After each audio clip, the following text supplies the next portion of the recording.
ಹಾ.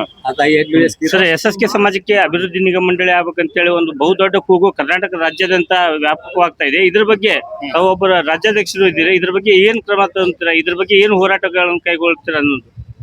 ಅಭಿವೃದ್ಧಿ ನಿಗಮ ಮಂಡಳಿ ನಮ್ಮ ಸಮಾಜಕ್ಕೆ ಕೊಡಲೇಬೇಕು ಸರ್ಕಾರ. ಈಗಾಗಲೇ ನಾವು ಸರ್ಕಾರಕ್ಕೆ ಅನೇಕ ಬಾರಿ ಮನವಿ ಸಲ್ಲಿಸಿದ್ದೀವಿ. ಎಲ್ಲ ಶಾಸಕರಿಗೆ, ಸಚಿವರುಗಳಿಗೆ, ಮುಖ್ಯಮಂತ್ರಿಗಳಿಗೆ ಮನವಿ ಸಲ್ಲಿಸಿದ್ದೀವಿ. ಖುದ್ದಾಗಿ ನಾವು ಮುಖ್ಯಮಂತ್ರಿಗಳಿಗೆ, ಉಪಮುಖ್ಯಮಂತ್ರಿಗಳಿಗೆ ಭೇಟಿಯಾಗಿ ಅವ್ರಿಗೆ ಮನವಿ ಕೂಡ ಕೊಟ್ಟಿದ್ದೀವಿ. ಶೀಘ್ರದಲ್ಲೇ ಅವ್ರು ಕೊಡ್ತೀವಿ ಅಂತ ಒಂದು ಆಶ್ವಾಸನೆ ಕೊಟ್ಟಿದ್ದಾರೆ. ಸರ್ಕಾರಕ್ಕೆ ನಾವು ಇದೇ ರೀತಿ ನಿರಂತರವಾಗಿ ಒತ್ತಡ ಹಾಕ್ತಾನೆ ಇದ್ದೀವಿ.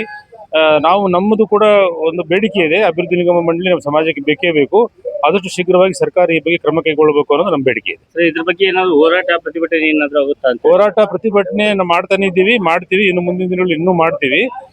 ಸರ್ಕಾರಕ್ಕೆ ನಮ್ಮ ಏನು ಯಾವುದೇ ರೀತಿಯಲ್ಲಿ ಮಾಡೋದು ಅಂತ ಏನು ವಿಚಾರ ಇದೆಯಲ್ಲ, ಸರ್ಕಾರಕ್ಕೆ ಬೇಡಿಕೆ ಸಲ್ಲಿಸೋದು, ಅದನ್ನು ಆದಷ್ಟು ಕಾನೂನಾತ್ಮಕವಾಗಿ ನಾವು ಪ್ರಯತ್ನ ಮಾಡಿ ಸರ್ಕಾರದೊಂದಿಗೆ ನಾವು ಈ ನಮ್ಮ ಬೇಡಿಕೆಯನ್ನ ಈಡೇರಿಸಿಕೊಳ್ಳಲು ಪ್ರಯತ್ನ ಮಾಡ್ತೀವಿ. ಸರ್, ಹುಬ್ಬಳ್ಳಿಯಿಂದ ಚಿಂತನ್ ಮಂಥನ್ ಸಮಿತಿಯವರು ನಿರಂತರವಾಗಿ ಈ ಒಂದು ಅಭಿವೃದ್ಧಿ ನಿಗಮ ಮಂಡಳಿ ಆಗಬೇಕಂತ ದೊಡ್ಡ ಹೋರಾಟವನ್ನು ಮಾಡ್ತಾ ಇದ್ದಾರೆ.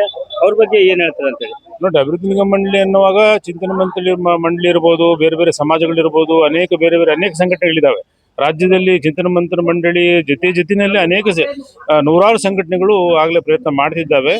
ಎಲ್ಲರ ಜೊತೆಗೂ ನಾವು ಅದೇ ರೀತಿಯ ಒಂದೇ ಭಾವನೆಯೊಂದಿಗೆ ನಮ್ಮ ಸಮಾಜಕ್ಕೆ ಒಳ್ಳೆಯ ಕೆಲಸವನ್ನ ಎಷ್ಟೇ ಸಂಘ ಸಂಸ್ಥೆಗಳು ಮಾಡಿದ್ರು ಕೂಡ ಅವ್ರಿಗೆಲ್ಲರಿಗೂ ನಮ್ಮ ಬೆಂಬಲ ಇದೆ. ಎಲ್ಲರ ಜೊತೆ ಸೇರಿ ಮಾಡೋಣ. ಧನ್ಯವಾದ.